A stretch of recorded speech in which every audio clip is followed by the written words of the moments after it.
তাদেরকে হুঁশিয়ার করে সাবধান করে বলে দিতে চাই, সাক্ষী প্রমাণ তথ্য উপাত্ত উপস্থাপন না করা পর্যন্ত আমাদের নেতার বিরুদ্ধে যদি কোনো কথা বলা হয় তাহলে ওই একটা কথা পায়ে দোলে দুমড়ে মুচড়ে একেবারে পদদলিত করে।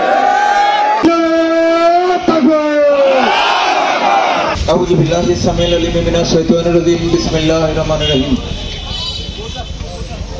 গুরদাসপুর উপজেলা বিএনপি অঙ্গ সংগঠনের উদ্যোগে আয়োজিত আজকের এই প্রতিবাদ সভা, বিক্ষোভ সভা, এনসিপির সঙ্গে আমাদের প্রতিদ্বন্দ্বিতা থাকতে পারে, কিন্তু এনসিপিকে কোনো কিছু বললে, কারণ এনসিপির ভূমিকা ছিল অগ্রণী ভূমিকা, স্বাধীনতা সার্বভৌমত্ব সুরক্ষা করার জন্য, গণতন্ত্র পুনঃপ্রতিষ্ঠিত করার জন্য তাদের অগ্রণী ভূমিকা ছিল, এটা অস্বীকার করা যায় না।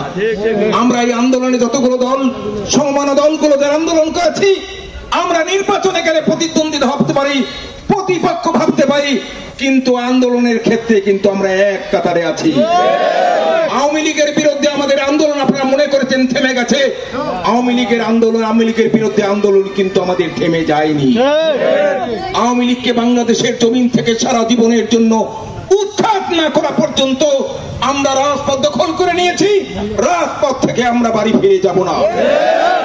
আমার এই তো কয়েকদিন আগে ষড়যন্ত্রমূলক ভাবে হত্যাকাণ্ড চালিয়ে করানো হয়েছে, আর সমস্ত দায়ভার সোহাগকে হত্যা করা হয়েছে, সমস্ত দায়ভার বাংলাদেশ জাতীয়তাবাদী দল এবং জাতীয়তাবাদী দলের আমাদের প্রিয় নেতা ভারপ্রাপ্ত চেয়ারম্যান তারেক রহমানকে কটূক্তি করে কিছু কথা বলা হয়েছে। সেই কটূক্তির বিরুদ্ধেই মূলত আজকের আমাদের এই প্রতিবাদ সভা।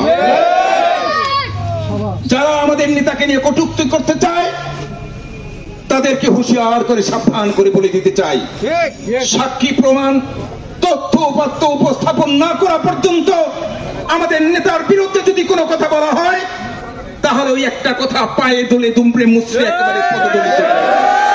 লক্ষ কোটি কোটি নেতা কর্মী বাংলাদেশে রেখে সেই নেতাকে নিয়ে যারা কটূক্তি করে তাদেরকে সাবধান করে দিতে চাই, যদি মিথ্যা কটূক্তি করেন তাহলে কিন্তু আপনাদের খবর আছে। তথ্য উপাত্ত আমাদের সামনে উপস্থাপন না করা পর্যন্ত আমাদের নেতাকে নিয়ে কোনো কথা বলতে দেব না। প্রিয় বন্ধুরা আমার, সজাগ থাকবেন।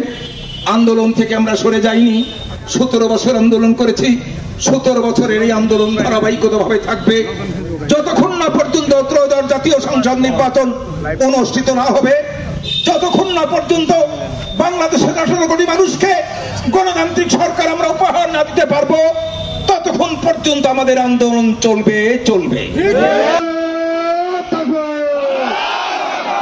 নারে তাকবীর, ডাক দিয়েছে